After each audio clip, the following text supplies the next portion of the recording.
नमस्कार, स्वागत है आपका न्यूज बुलेटिन में। मैं हूं आपके साथ सुहानी बहुगुना। बुलेटिन से पहले एक नजर इस वक्त की हेडलाइंस पर। किसानों का विकास करना केंद्रीय कृषि मंत्री शिवराज चौहान का फोकस। विकसित भारत के साथ विकसित कृषि का भी संकल्प। कहा, खेती बाड़ी की योजना केवल दिल्ली में बैठकर नहीं होगी पूरी। केंद्र में मोदी सरकार के 11 साल पूरे। पंजाब के राज्यपाल ने की मोदी सरकार की तारीफ। कहा, 11 साल में गरीबों के लिए प्रधानमंत्री मोदी ने किए कई काम। कांग्रेस नेता पवन खेड़ा का पंजाब सरकार पर निशाना। आप सरकार में कर्ज में डूब चुका पंजाब। दिल्ली में आप के आधे नेता नशे के व्यापार में थे शामिल। राजस्थान में कांग्रेस नेता अशोक गहलोत का बीजेपी पर निशाना। देश में धीरे धीरे हो रहे लोकतंत्र की हत्या। कहा, राहुल गांधी ने कई बार बोला संविधान बचाओ।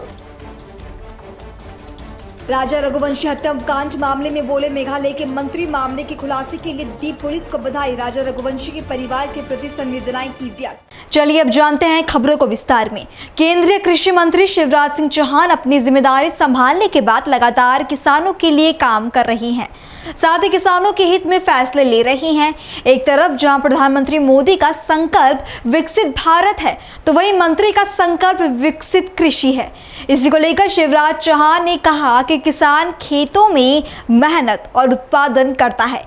किसानों की खेती और कठिनाइयां देखनी है तो किसानों के बीच ही जाना पड़ेगा। यदि कृषि मंत्री केवल मंत्रालय में बैठे रहे तो वहीं स्थिति का सही आकलन नहीं कर सकता। हमने अभी विकसित कृषि संकल्प अभियान चलाया हुआ है। साथ ही कहा कि खेती बाड़ी की योजना केवल दिल्ली में बैठकर नहीं बनेगी। खेती और किसानी बिना देखे बिना जाए नहीं हो सकती। किसान खेतों पर मेहनत करता है, किसान खेतों पर उत्पादन करता है, तो किसानों की खेती कैसी है, फसल कैसी है, विशेषता क्या है और कठिनाइयां क्या है, ये सब देखना है तो किसानों के बीच में और खेतों के बीच में ही जाना पड़ेगा। कृषि मंत्री अगर केवल मंत्रालय में बैठा रहे तो वो स्थिति का सही आकलन नहीं कर सकता। इसलिए अभी विकसित कृषि संकल्प अभियान हमने चलाया हुआ है और हमारे सारे वैज्ञानिक पूरे देश में निकले हुए हैं। 2170 टीमें और ऐसे ही किसानों के बीच जा रहे हैं और पूरी कुंडली लेके जा रहे हैं। टिग्गीपुर अगर गांव है तो यहाँ की एग्रो क्लाइमेटिक कंडीशन क्या है, यहाँ की माटी में कौन कौन से पोषक तत्व है, कितना पोटास है, कितना नाइट्रोजन है, कितना जिंक है, कितना ऑर्गेनिक कार्बन है, और उसके हिसाब से कौन सी फसल का कौन सी वैरायटी, कौन सा बीज ज्यादा उपयुक्त है। अब आधुनिक टेक्नोलॉजी का भी प्रदर्शन आपके सामने हो रहा है। ये सैटेलाइट बेस्ड ड्रोन ये ऊपर से ही इमेज लेके ये पता कर लेगा कि यहाँ कौन से पोषक तत्व की कमी है या कौन से न्यूट्रिएंट की जरूरत है। इससे देख के इमेज दूसरे से वही छिड़काव कर दिया जाएगा। मैं देख रहा हूं पूरे देश में जाके कि कई किसानों ने तो अद्भुत चमत्कार किया है। अभी हमने कुणाल को ही सुना यहां पे, तो सब्जियों से ही जो लाभ कमा रहे हैं उन्होंने बताया। अच्छे इनोवेशन भी किसानों ने कई किए हैं जो ये सिद्ध करते हैं कि किसानों की आय कई गुना बढ़ाई जा सकती है, बढ़ी भी है। और फिर जहां जरूरत है वैज्ञानिक किसानों को एजुकेट कर रहे हैं कि आप ऐसी खेती करें, और किसान भी अपने सवाल पूछ रहे हैं और किसानों से भी जानकारी मिल रही, क्योंकि किसान सबसे बड़ा वैज्ञानिक है। वो तो दिनों रात खेतों में ही बैठा है। तो वैज्ञानिक को किसान जो चीज बता रहे हैं वैज्ञानिकों को, उसके आधार पर भी आईसीआर अब रिसर्च करेगा और खेती बाड़ी की योजना केवल दिल्ली में बैठ के नहीं बनेगी।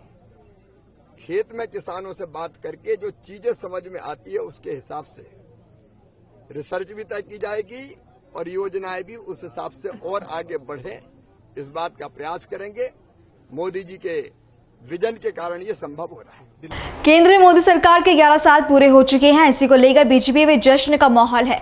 पंजाब के राज्यपाल गुलाब चंद कटारिया ने भी कहा कि प्रधानमंत्री ने 11 साल में गरीबों के लिए जो किया है उसे हर व्यक्ति अनुभव करता है। वो ऐसी योजनाएं लाते हैं जिनकी हमने कल्पना भी नहीं की थी। जब स्वच्छ भारत अभियान शुरू हुआ तो लोग इसका मजाक उड़ाते थे, लेकिन आज देखिए कि इसमें प्रगति हुई है। हमने कभी नहीं सोचा था कि हर घर को पानी मिलेगा।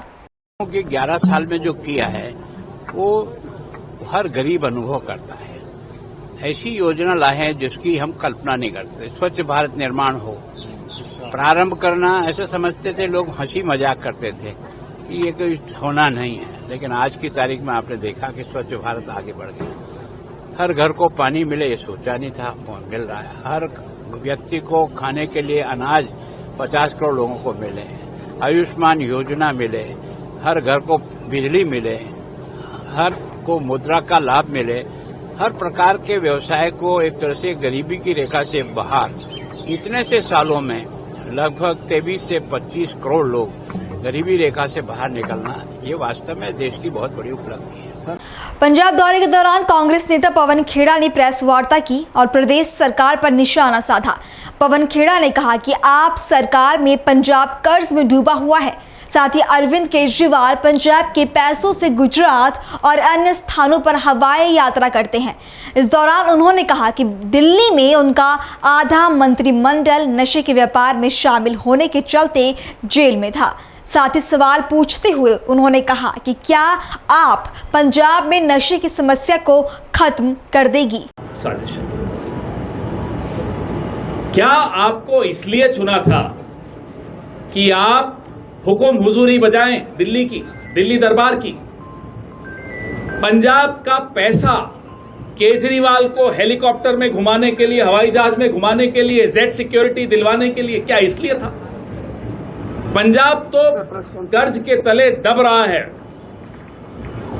और वो साहब कभी गुजरात घूमने चले जाते हैं पंजाब के हवाई जहाज में, कभी कहीं और घूम रहे होते हैं। पैसा किसका है? पंजाब का पैसा है। ये बात करते हैं कि वे नशा दूर करेंगे। आधा कैबिनेट इनका दिल्ली का नशे के व्यापार की वजह से जेल में था। आधे से ज्यादा लोगों पर नशे की वजह से केस चल रहे हैं। ये नशा दूर करेंगे पंजाब? एक अय्याशी वाली जिंदगी केजरीवाल की, उसका पैसा पंजाब का किसान, पंजाब का जवान, पंजाब का व्यापारी क्यों देगा? ये शिकायत पूरे देश को है, पूरे पंजाब को है और सब हैरान है कि आम आदमी अपने आप को बोलते हैं और क्या खास शौक पाले हुए हैं। दो राज्यों की जेड सिक्योरिटी किसी एक मुख्यमंत्री को, एक्स चीफ मिनिस्टर को मिली हो तो वो एक आदमी। राजस्थान में कांग्रेस के वरिष्ठ नेता अशोक गहलोत ने लोकतंत्र को लेकर अपना बयान दिया। उन्होंने कहा कि जब सभी धर्म और जातियां साथ चलें तभी लोकतंत्र मजबूत होता है। चुनाव जीतना एक बात है मगर लोकतंत्र बचाना दूसरी बात है। इस दौरान उन्होंने बीजेपी पर निशाना साधते हुए कहा कि अब देश में धीरे धीरे लोकतंत्र की हत्या हो रही है और संविधान खतरे में है। पूरा देश देख रहा है ऐसा टेंशन मुल्क के अंदर आजादी के बाद पहली बार देखने को मिला। पूरा टेंशन, पूरा ध्रुवीकरण, उद्देश्य हित पे नहीं है, समाज के हित पे नहीं है, ये मेरा मानना है। और लोकतंत्र को मजबूत करने के लिए सभी धर्म, सभी जाति, सब वर्ग साथ चले तभी लोकतंत्र मजबूत होता है। पूरी दुनिया देख रही है, पूरा देश देख रहा है। चुनाव जीतना एक बात है पर लोकतंत्र को बचाना दूसरी बात। धीरे धीरे लोकतंत्र की हत्या हो रही है, संविधान खतरे के अंदर है। राहुल गांधी जी जो बार बार बोल रहे हैं कि संविधान बचाओ, उसके पीछे आप समझ सकते क्या मंशा है। जिस प्रकार से हर क्षेत्र में जुडिशरी में सुनवाई नहीं हो रही है, इलेक्शन कमीशन सुनवाई नहीं कर रहा है, जो एजेंसियां जितनी भी है देश की वो हमारी प्रीमियर एजेंसी हैं जिसमें हमें गर्व होना चाहिए। ईडी हो, इनकम टैक्स हो या सीबीआई हो, जुडिशरी हो या इलेक्शन कमीशन हो। 11 साल में कभी नाम सुना सीवीसी का? सीवीसी जो बहुत ही महत्वपूर्ण बना रखा है कमीशन, सेंट्रल विजिलेंस कमीशन, कोई जमाने में वाजपेयी जी के वक्त में हो चाहे वो डॉक्टर मनमोहन सिंह के वक्त में हो, उसका अपना एक भय था देश के अंदर। आज उसका कोई सुनवाई होती नहीं, उसके कोई नाम जानता ही नहीं है उसका। लोकपाल को लेके सरकार बदल गई हमारी, लोकपाल को लेके धरने हुए अन्ना हजारे जी का और बाबा रामदेव का, पूरी तरह आरएसएस का स्पॉन्सर था वो पीछे से। ऐसा माहौल बना दिया देश के अंदर, 2G स्पेक्ट्रम, कोलगेट। अब 11 साल हो गए इनको, किसने रोका है? 2G स्पेक्ट्रम से आरोप लगे तो उसका क्या हुआ? कोलगेट को 1,50,000 से लगभग घोटाला हो गया। वो घोटाला कहाँ गया? अब हम उनसे पूछ रहे हैं, कोई जवाब है इनके पास में? कोई जवाब नहीं। तो किसकी बात करें, गैर सर की बात करें? विपक्ष का एक महत्व होता है डेमोक्रेसी के अंदर। विपक्ष जो होता है, बिना विपक्ष के सत्ता पक्ष क्या है डेमोक्रेसी के अंदर? अधिनायकवाद होता हुआ तो हो सकता है जहाँ हिटलर का राज था, पर जहाँ डेमोक्रेसी कहलाती है वहाँ तो बिना विपक्ष के पक्ष है ही नहीं। और विपक्ष आवाज उठाता है जनता की, सत्ता पक्ष को बुरा नहीं मानना चाहिए। अगर राहुल गांधी जी कोई आवाज उठाते हैं तो पहलगाम की हत्या के बाद में जो क्वेश्चन पूछे गए, भाई ये चूक कहाँ हुई है बताओ, कोई जवाब नहीं। अभी तक पता ही नहीं उनका क्या हुआ है, मारने वालों का, हत्यारों का पता ही नहीं है। और फिर सिंदूर हो गया, क्वेश्चन उठाए गए, उसके बाद में पूरा मुल्क एकजुट रहा सरकार के साथ में। राहुल गांधी जी ने कहा कि पूरा विपक्ष आपके साथ है, सरकार के साथ में, और पूरी मुल्क की जनता साथ हो गई। एक ऐसा माहौल बन गया देश के अंदर मोदी जी के आने के बाद पहली बार कि भाई पूरा मुल्क मोदी जी के साथ खड़ा है, पूरा मुल्क सरकार के साथ खड़ा है, सेनाओं के साथ खड़ा है। उसका फायदा मिलना चाहिए था। राजा रघुवंशी हत्याकांड पर मेघालय के मंत्री अलेक्जेंडर लालू हैक ने अपनी प्रतिक्रिया दी है। मंत्री ने कहा कि मैं मेघालय पुलिस को बहुत महत्वपूर्ण काम करने और आरोपियों को गिरफ्तार करने के लिए बधाई देता हूं। साथ ही कहा कि राजा रघुवंशी के परिवार के प्रति भी अपनी संवेदना व्यक्त करता हूं। See, first of all, I'd like to give my appreciations to the Meghalaya State Police for doing a very significant job for the nab the culprit, and now we are very happy also those culprit will be under the remands of the police for 8 days. So first of all, I'd like to at the beginning I want to convey my condolences to the family, the parents, the brother, sister, and the relative of the Raja Raghuvanshi, who has been brutally murdered in the Sora in the state of Meghalaya. I understand that I know at the beginning they were very angry. Because after they heard the news, they received the news and they are very shocked for them. Where it is a very sad news that their own son of the family had been brutally killed in Sora. So at that moment, of course, they have been, they have been blaming the people of Meghalaya, they blaming the police of Meghalaya. But now we are very happy that, but they have apologized. Everyone have apologized, even from the national news, the social media, few of them also, they have apologized for their mistake without knowing the fact. They have the blaming, tarnishing and maligning the image of the state of Meghalaya. Odisha में BJP के नेतृत्व वाली सरकार की पहली वर्षगांठ के अवसर पर विकास मेले का आयोजन किया गया, जिसका मुख्यमंत्री मोहन चरण मांझी ने शुभारंभ किया। सीएम ने कहा कि ओडिशा में हमारी नई सरकार के गठन को 1 साल पूरा होने वाला है। इसके लिए हमने विकास मेले के नाम से एक मेला शुरू किया जो 20 तारीख तक चलेगा। ओडिशा में नया सरकार आने के बाद जो हमको दायित्व मिला था सरकार को एक गुड गवर्नेंस के नाते लाने के लिए और विकास करने के लिए, इसी आधार पर 1 साल पूरा होने जा रहा है। इसी आधार पर हमारा जो विकास मेला नाम पर एक मेला हमने आज शुरू की है, वो 20 तारीख तक चलेगा।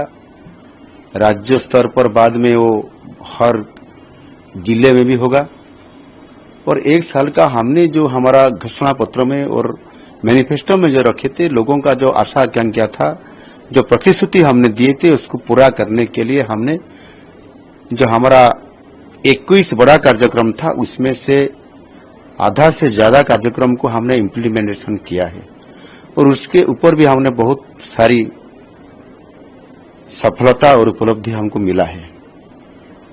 जैसे लाखपति दीदी में हमने आज भारतवर्ष में प्रथम स्थान हमको मिला है। टारगेट से 95% अचीवमेंट करना और वुमेन एम्पावरमेंट करना एक बहुत बड़ा कदम हमने 1 साल का अंदर उसको हमने निभाए हैं। 1 करोड़ से ज्यादा महिलाओं को सुभद्रा योजना के अंतर्गत उनको आर्थिक सहायता देने के साथ साथ लाखपति दीदी बनाने में बहुत बड़ा सफलता मिले। इसी आधार पर हमने, जैसे मोदी जी बोल रहे थे कि समाज का 4 वर्गों और 4 जाति के लिए उनका विकास करना, उन्नति करना, इससे गरीब, महिला, कृषक और युवक, उसी आधार पर हमने फोकस कर रहे हैं। इसमें से जैसे महिलाओं का जैसे हमने अभी बात रखे हैं, इसी आधार पर कृषक को, किसान को कैसे उनका आय में द्विगुणित करना, बहुगुणित करना, उनका जो नेचुरल विपर्यय में जैसे उनका लॉस हो रहा था उसको प्रॉफिट कराना। इसी आधार पर पैडी प्रोक्योरमेंट में हर क्विंटल में हमने जैसे 800 रुपया इनपुट असिस्टेंट एमएसपी के ऊपर हम जोड़ना है, अर्थात 1 क्विंटल में 3100 रुपया में धान को खरीदना। वो काम करते करते पीएम किसान में 6000, सीएम किसान में 4000, वो किसानों को इन आर्थिक सहायता के नाते, और जो अनसीजनेबल जो रेन होता है, इसमें भी जो किसानों का बहुत ज्यादा खेती होता है, उसके आधार पर जो रिलीफ कोड था उसमें शामिल किया नहीं जा रहा था पहले सरकार समय में, लेकिन हमने उसको भी जोड़ दिया, छोड़ा नहीं। और कृषक समृद्धि योजना के नाते हर किसानों का कैसे उनका इंफ्रास्ट्रक्चर और उनका कार्यक्रम में अच्छा डेवलप हो, कोल्ड स्टोर में प्रस्तुत हो जाओ, मंडी को आदर्श मंडी रूप में करना, कटनी छटनी बंद करना, और जो अर्थनैतिक फसल जैसे उनको उसी आधार पर उनको कन्वर्ट करना, जैसे डाली जाती है तोड़ी जाती है, उसको हम जोड़ना है। वेजिटेबल्स में अच्छा प्रोडक्शन कैसे हो जाएगा, और आलू प्याज जिसका बहुत जरूरत है उसके ऊपर भी फोकस हम आज कर रहे हैं। और इसी आधार से हमने भी युवक को जोड़ने के लिए एक सरकारी जो वैकेंसी है उसको पूर्ण करना, हमारा प्रतिश्रुति मुताबिक हमने 28,000 इस साल में हमने नया युवक युवती को उनका एजुकेशनल क्वालिफिकेशन पर अच्छा नियुक्ति मिला करते हुए हम उसको अपॉइंटमेंट भी दे चुके हैं। इसी आधार पर जैसे हमने नॉन गवर्नमेंट सेक्टर में भी जैसा उत्कर्ष ओडिशा, मेक इन ओडिशा का जैसे इंडस्ट्री वहां लाने के लिए जो कदम हमने उठाए, उसमें से भी हमने इस 4 महीने का अंदर जो 17 लाख करोड़ का प्रस्ताव आया था कॉन्क्लेव में, और इसी आधार पर 13 लाख का एमओयू साइन हुआ था, और 12,90,000 लोगों को, यूथ को जॉब देना, रोजगार कराना, वो भूमिका हमने आज निभा रहे हैं।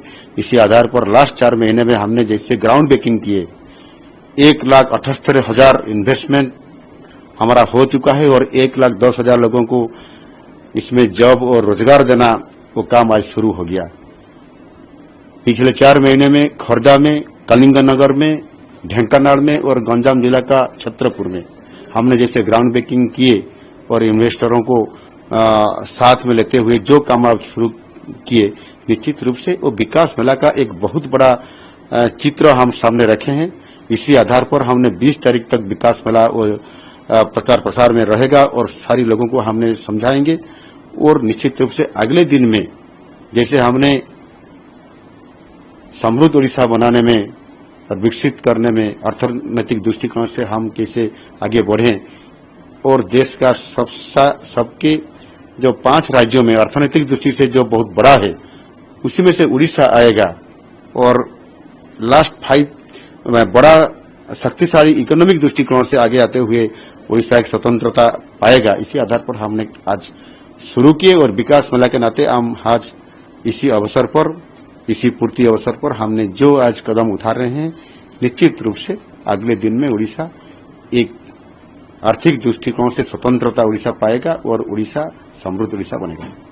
झज्जर दौरे के दौरान सीएम नायब सिंह सैनी ने जटेला धाम में 225 बिस्तरों वाले अस्पताल का शिलान्यास किया, जिसके बाद सीएम ने जनसभा को संबोधित करते हुए कहा कि प्रधानमंत्री मोदी की सरकार के इन 11 सालों में आयुष्मान कार्ड शुरू किया।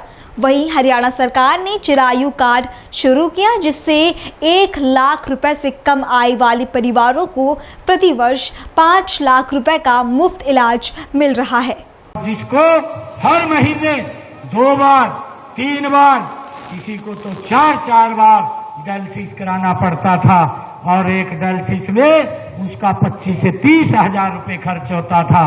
भाइयों, हमने ये निर्णय किया था कि किसी व्यक्ति का कोई पैसा नहीं लगेगा और सरकारी अस्पतालों में फ्री में ये डायलिसिस होगा। 9 से 8 तारीख के बाद हरियाणा के सभी हॉस्पिटलों में भाइयों ये इलाज फ्री हो रहा है। आज किसी का कोई 5 पैसा नहीं लग रहा है। भाइयों, हमने इस बात को शुरू किया है। ये डायलिसिस की सेवा हमने शुरू की है और आदरणीय प्रधानमंत्री जी के नेतृत्व में हम सब जानते हैं कि इन 11 वर्षों के अंदर आदरणीय प्रधानमंत्री जी ने आयुष्मान कार्ड और हमने हरियाणा में चिरायु कार्ड योजना शुरू की है।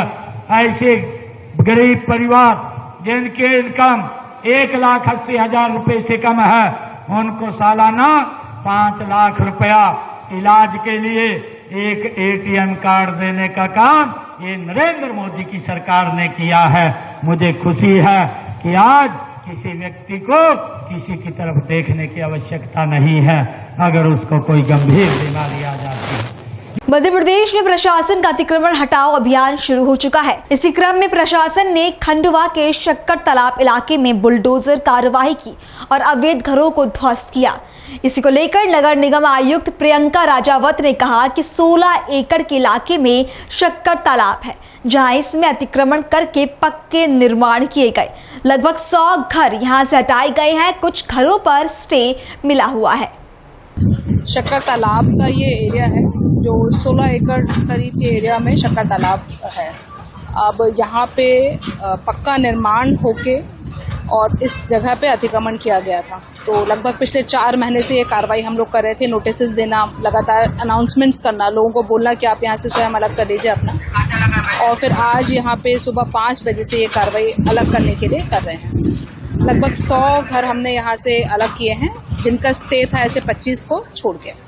कुल कितने अतिक्रमण फैले हुए हैं? जो मकान कितने बने हुए? तो कुछ संख्या यहाँ पे 100 घर बने, 137 थे, जिसमें से कुछ स्टे हैं, कुछ लीज की जमीन थी उनको छोड़ के। लेकिन जो स्टे हैं वो भी इस आधार पे स्टे मिला हुआ है कि उन्होंने पट्टे के लिए अप्लाई किया है। पट्टा तो तालाब की भूमि में मिलेगा नहीं, तो स्टे तो होना है भविष्य में, उस पे स्टे वैकेट हो जाएगा।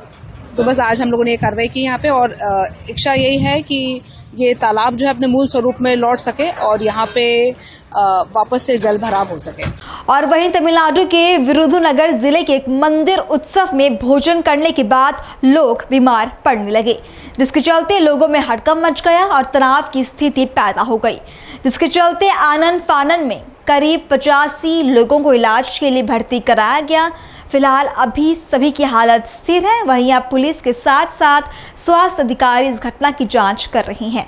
चंडीगढ़ और उसके पास में लगातार बदल रहे मौसम को लेकर आईएमडी के निदेशक सुरविंदर पॉल ने बयान दिया। उन्होंने कहा कि हरियाणा और पंजाब में लू की स्थिति बनी हुई है। पंजाब के फिरोजपुर, फाजिलका, भटिंडा, मुक्तसर, मानसा, संगरूर में तापमान 45 डिग्री सेल्सियस से ज्यादा हो गया है। राजस्थान से लगते हरियाणा के जिलों में भी ऐसी ही स्थिति है। ये स्थिति अगले 3 दिन तक बनी रहेगी। देखिए, जो अभी लू की स्थिति बनी हुई है पंजाब और हरियाणा में, इसमें ज़्यादातर असर जो है पंजाब के फिरोजपुर, फाजिलका, भटिंडा, मुक्तसर, मानसा, संगरूर, इन जिलों में ज़्यादा असर है, जहां टेम्परेचर 45 प्लस भी गए हैं। भटिंडा में जैसे 47.6 गया है। और इसी तरह से हरियाणा के जो बिल्कुल राजस्थान के साथ जिले लगते हैं वहाँ भी यही स्थिति बनी हुई है। ये जो स्थिति है अगले 3 दिन लगभग इसी तरह से बनी रहेगी। तापमान में बहुत ज़्यादा बढ़ोतरी तो नहीं होगी, लेकिन लू जो चली heat wave to severe heat wave condition जो है ज़्यादातर हिस्सों में पश्चिमी जो आपका हरियाणा और पंजाब के ज़िले हैं वहाँ ज़्यादा असर इसका देखने को मिलेगा। बाकी में हीट वेव रहेगी, बाकी के जो ज़िले हैं 14 के बाद जो है अंतर आएगा। उसके बाद 14 के आसपास जो है थंडरस्टॉर्म एक्टिविटी होगी, लेकिन वो सिर्फ उन जिलों में जो कि नॉर्थ हरियाणा, नॉर्थ पंजाब, जो कि माउंटेन्स के पहाड़ों के साथ ज़िले लगते हैं, जिसमें गुरदासपुर, पठानकोट, रूपनगर, मोहाली, फिर पंचकुला, अंबाला, यमुनानगर, करनाल, कैथल, कुरुक्षेत्र, इन इलाकों में कुछ टेम्परेचर कम होंगे। लेकिन बाकी की जो स्थिति है उसमें कोई ज़्यादा अंतर नहीं आएगा, 1-2 डिग्री का वहाँ भी फॉल हो सकता है। तो अभी हमें 3 से 4 दिन जो है इस गर्मी से जूझना पड़ेगा। इसके बाद जो है 16, 17 और 18 में कुछ और थंडरस्टॉर्म एक्टिविटी देखने को मिल सकती है। 18 के बाद 19, 20 और 21 में फिर बारिश भी है। तो कुल मिला के 3 से 4 दिन का ये ज़्यादा असर देखने को मिलेगा, और इसमें प्राइमरली जो वेस्टर्न पार्ट है वहाँ थोड़े 3 से 4 दिन लग सकते हैं, और जो बाकी के ज़िले हैं वहाँ पे 2 से 3 दिन का ये लू का सिलसिला जारी रहेगा। चंडीगढ़ का भी टेम्परेचर सामान्य से ज़्यादा है, 43.8 पिछले कल क्या है, आज भी लगभग उसी के आसपास रहेगा, और इसमें कोई विशेष अंतर नहीं आएगा। हो सकता है थोड़ा सा स्टेबल रहेगा, इतने रहेगा, थोड़ा सा और बढ़ोतरी अगले 2 से 3 दिनों में हो सकती है। लेकिन उसके बाद फिर 14 के बाद यहाँ भी कुछ जो है टेम्परेचर कुछ कंट्रोल हो जाएंगे, क्योंकि संभावित है कि कुछ थंडर क्लाउड्स और विंडी वेदर हवाएं चलेंगी। उससे ट्राई सिटी का एटलीस्ट जो है कुछ सिचुएशन बेटर होने के चांसेस हैं 14 के बाद। आमतौर पर तो यही है कि इसमें दिन के समय जो काफ़ी हमारा टेम्परेचर ज़्यादा होता है, तो अगर देखा जाए तो दोपहर के वक्त ज़्यादा टेम्परेचर होते हैं, उस वक्त थोड़ा सा एक्सपोज होने से अपने आप को बचा सकते हैं। साथ साथ में अच्छी मात्रा में पानी लेना वो इसके लिए इम्पोर्टेंट है। हाँ, मैंने जैसे पहले आपको बताया कि जो है नॉर्थ बेल्ट है उसमें जो हिमालय पहाड़ों के साथ जिले लगते हैं वहाँ 14-15 के आसपास कुछ रिलीफ मिल जाएगा। बाकी का एरिया है वहाँ फिर आपको जो है 16-17 के बाद कुछ जो है धीरे धीरे रिलीफ मिलना शुरू होगा। फिर 18, 19 और 20 में लगभग सभी जिलों में जो है रिलीफ मिलेगा, क्योंकि बारिश की संभावना है। तो आप ये लेके चलिए कि 17 के आसपास जो है जो आपके वेस्टर्न और साउथ वेस्टर्न जिले हैं पंजाब और हरियाणा के, वहाँ रिलीफ मिलेगा। अभी तो ऑरेंज अलर्ट रखा हुआ हमने ज़्यादातर जिलों में, और जैसे जैसे डेवलपमेंट्स होगी तो हम रेड अलर्ट्स का भी कुछ जिलों में, सिलेक्टेड जिलों में, अगर टेम्परेचर की ट्रेंड यही रहता है, ट्रेंड कम नहीं होता है, तो सिचुएशन को देख के आप वो भी जारी करेंगे। देखिए मॉनसून तो अभी महाराष्ट्र में है, और अगले करीब 3 दिनों में जो है चांसेस हैं कि कुछ एक्टिविटी मॉनसून की और बढ़ेगी। अभी आगे सेंट्रल इंडिया और कुछ और हिस्सों में इसकी मूवमेंट्स है। तो अगर ये कंडीशंस कंटिन्यू करती हैं तो लगता है कि फिर जो है प्रोग्रेस मॉनसून की अच्छी होगी फिर हमारे एरिया में, क्योंकि सेंट्रल इंडिया के बाद फिर जो है नॉर्थ वेस्ट इंडिया में ही मॉनसून आता है, तो संभावित है कि फिर धीरे धीरे मॉनसून यहाँ भी आएगी। और इस खबर के साथ ये बुलेटिन नहीं समाप्त होता है। देश और दुनिया की बाकी तमाम खबरों के लिए आप बने रहें पल्स 24 न्यूज के साथ। नमस्कार।